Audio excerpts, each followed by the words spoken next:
अब मैं आपको एक ताजा कविता सुनाता हूँ, बिल्कुल ताजा आज की कविता सुन लीजिए।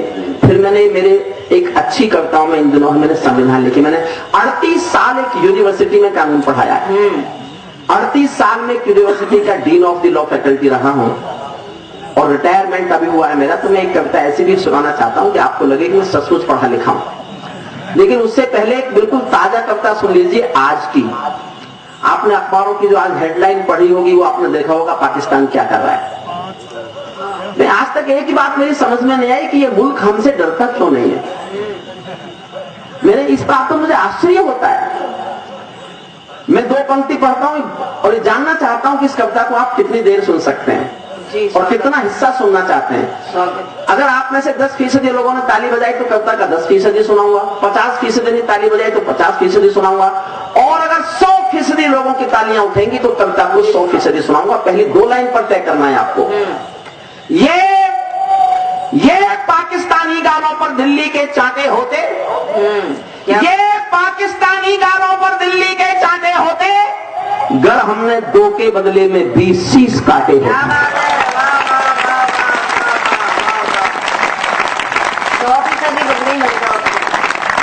कुछ भी करता हमारे सैनिकों के सर काट लिए गए और हम चुप। मैं सुरेंद्र दुबे को कोट करना चाहता हूं। मैंने सुरेंद्र दुबे से कहा, दुबे हमारे सैनिकों का सर काट के पाकिस्तान ले गया, किया क्या होगा? दुबे राजस्थान का एक इंटेलिजेंट है, उसके उत्तर को मैं आपको सौंपता हूं। उसकी तालियां सुरेंद्र दुबे को मिले और उसका सम्मान मुझे मिले। दुबे की इस बात का मैं आज तक कायल हूं। उसने जवाब दिया कि भाई साहब आप नहीं समझे। मैं नहीं समझा। बोले वो अपनी कायर फौज को दिखाना चाहता है कि वो बहादुर हिंदुस्तानी होते कैसे हैं, जो सर कटा तो सकते हैं, झुका नहीं सकते।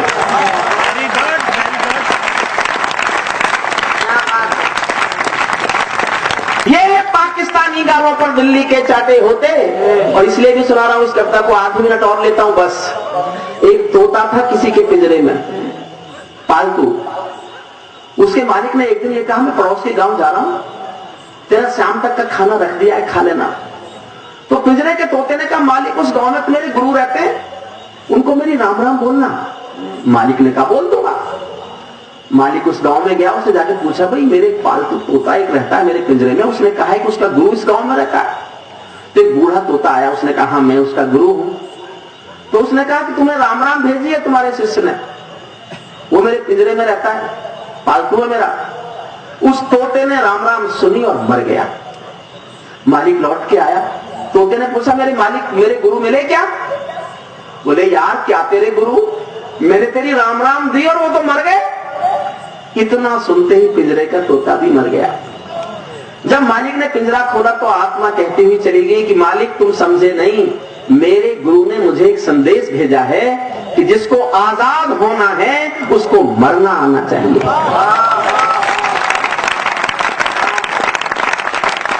इस परिप्रेक्ष्य में मेरी पूरी कविता सुनिएगा। ये पाकिस्तानी गालों पर दिल्ली के चाटे होते, हमने 2 के बदले में 20 शीश काटे होते, बार बार दुनिया के आगे हम ना शर्मिंदा होते, और हमारे 5 सैनिक सीमा पर जिंदा होते। और हमारे 5 सैनिक सीमा, जोश जितना दिलाते रहोगे उतने जोश में मैं बोलता रहूंगा। ये एक ऐसा परिवर्तन है खुददारी के आचरणों में, सेना का सम्मान पड़ा है चरमपंथ के चरणों में, किसका खून नहीं खोलेगा सुन पढ़कर अखबारों में, सिंहों की गर्दन कटवा दी चूहों के दरबारों में, सिंहों की गर्दन कटवा दी चूहों के दरबारों में। जैसे कोई ताल तलैया गंगा यमुना को डांटे। वाह वाह वाह वाह, क्या हो रहा था आज तक। बधाई देता हूं मोदी को, मैं किसी प्रधानमंत्री का समर्थक नहीं हूं, लेकिन हिंदुस्तान की कुर्सी की उस ताकत का समर्थक हूं जिसने 67 साल में पहली बार ये घोषणा की कि अगर पाकिस्तान हुर्रियत से मिलेगा तो दिल्ली की सरकार बात नहीं करेगी दिल्ली की सरकार। ये पहली बार फैसला हुआ 67 सालों में, पहली बार फैसला हुआ। लेकिन हो क्या रहा था, 10-20 गुंडे आते हैं बंबई पे हमला करते हैं, 10-20 गुंडे आते हैं संसद पर हमला कर देते हैं, कभी कहीं विस्फोट कर देते हैं, कभी कहीं विस्फोट कर देते हैं। जब 10-20 गुंडे आए और 125 करोड़ की सरकार डरती रहे उनसे बातचीत करे तो कभी क्या लिखे सुनना, जैसे कोई ताल तलैया गंगा यमुना को डांटे, 4 तमंचे मार रहे थे एटम के मुंह पर चाटे, जैसे एक समंदर चुल्लू भर जल गागर से मांगे, ऐसे घुटने टेक रहा था सूरज जुगनू के आगे। ऐसे घुटने उन्हें टेक रहा था सूरज जुगनू के आगे। हर संकट का हल मत पूछो आसमान के तारों से, सूरज किरणें कब लेता है नभ के चांद सितारों से। बार बार की गद्दारी को भारत क्यों सह जाता है? ज्यादा संयम भी दुनिया में कायरता कहलाता है। जरूर आपको समझ रहे हैं, आप समझे।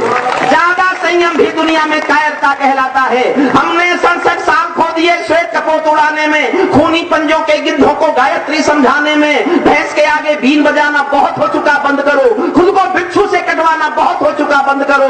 नाखफनी पर बेला चंपा कभी नहीं खिलने वाले, पत्थर की आंखों में आंसू कभी नहीं मिलने वाले, पत्थर की आंखों में आंसू कभी नहीं मिलने वाले।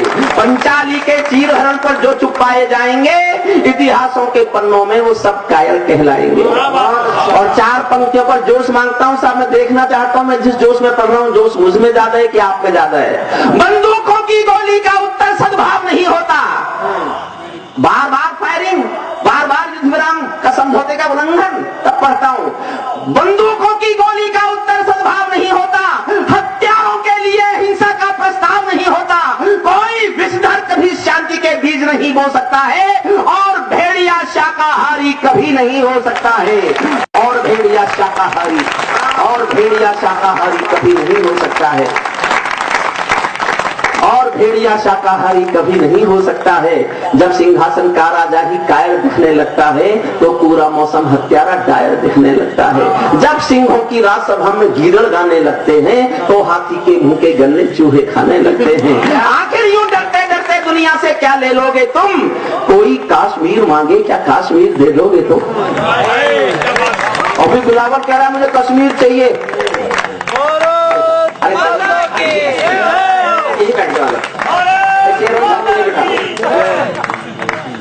बिलावल को कश्मीर चाहिए। अरे बेवकूफ, हिंदुस्तान में कोई रेल में खिड़की के पास वाली सीट नहीं देता। क्या बात है, तुझे कश्मीर से देंगे। अच्छा अजीब देश है।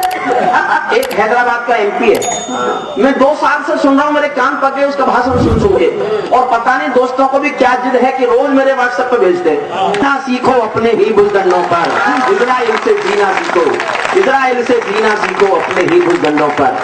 भारत माता का बंटवारा है जिनकी अभिलाषा में, वे समझेंगे अर्जुन के गांडी धर्म की भाषा में।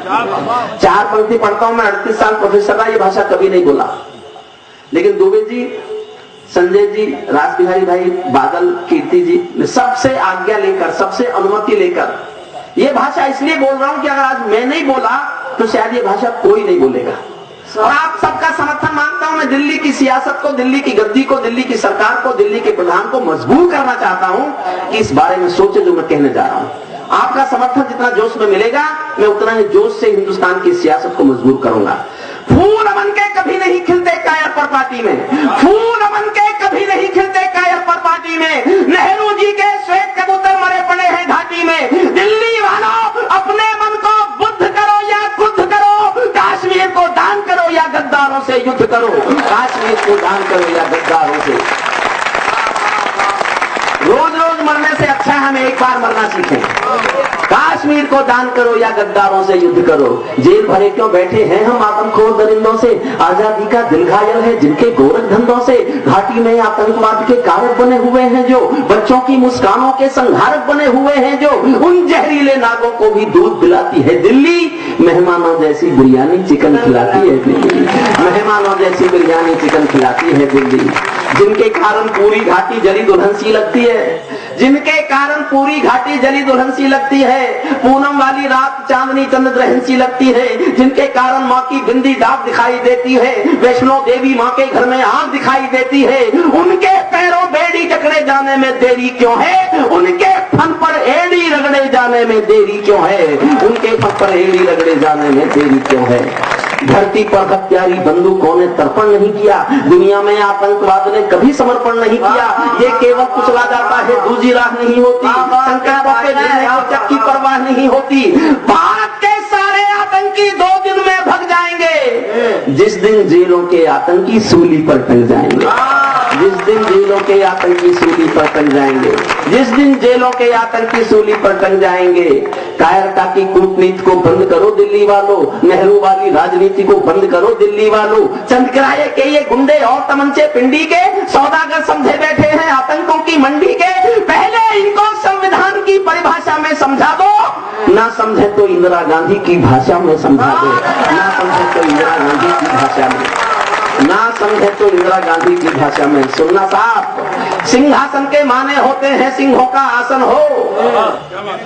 कश्मीर में एक विदेशी देश दिखाई देता है, कश्मीर में एक विदेशी देश दिखाई देता है, संविधान को ठुकराता परवेश दिखाई देता है। वे घाटी में भारत के झंडों को रोज जलाते हैं, सेना पर हमला करते हैं, खूनी फाग मनाते हैं।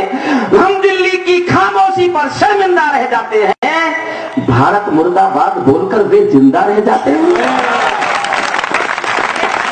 भारत मुर्दाबाद बोलकर वे जिंदा रह जाते हैं। जब तक हंसों की झीलों में, जब तक हंसों की झीलों में गिद्धों का आना होगा, बहुत बढ़िया, जब तक हंसों की झीलों में गिद्धों का आना होगा, गौरैया के बच्चों का चीलों के घर जाना होगा, जब तक गांधी के घर में हिंसा की मेहमानी होगी, कोयल के दरबारों में कौवे की अगवानी होगी, तब तक आतंकी घुसपैठी चलन नहीं रुक सकता है, तब तक आतंकी विस्फोटी प्रचलन नहीं रुक सकता है, तब तक विस्फोटी का ये प्रचलन नहीं रुक सकता है। सिंहासन के माने होते हैं सिंहों का आसन हो, कायरता से दूर अटल संकल्पों का अनुशासन हो।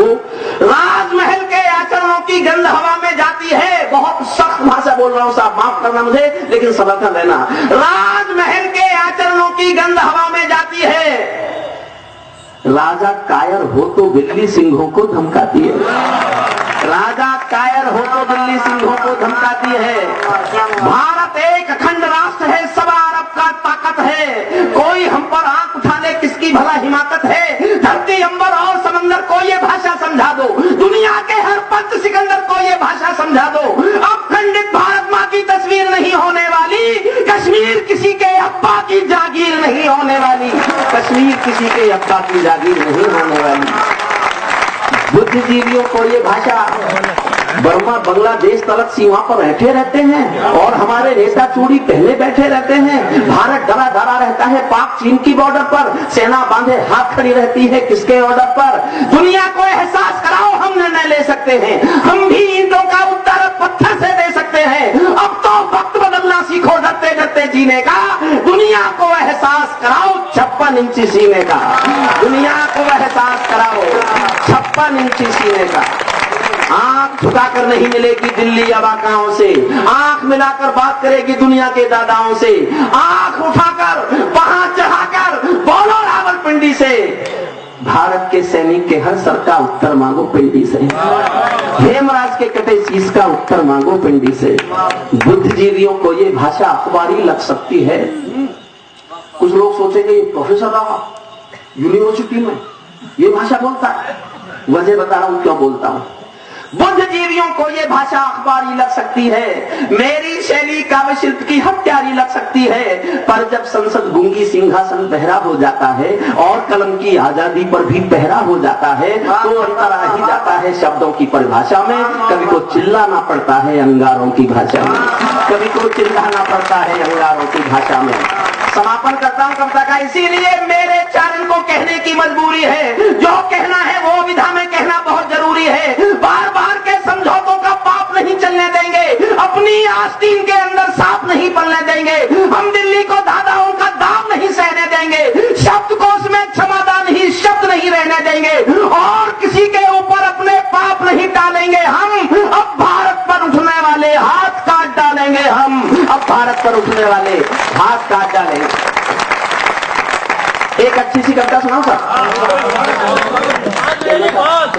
नहीं वो बैठे हैं, अच्छा ठीक है ठीक है, कुछ जाएगा नहीं साहब, कोई गया तो मैं भी गया। आदरणीय आ जाओ, हे ताक्षरी, ये सामने इनको जगा दो, ये सामने सामने।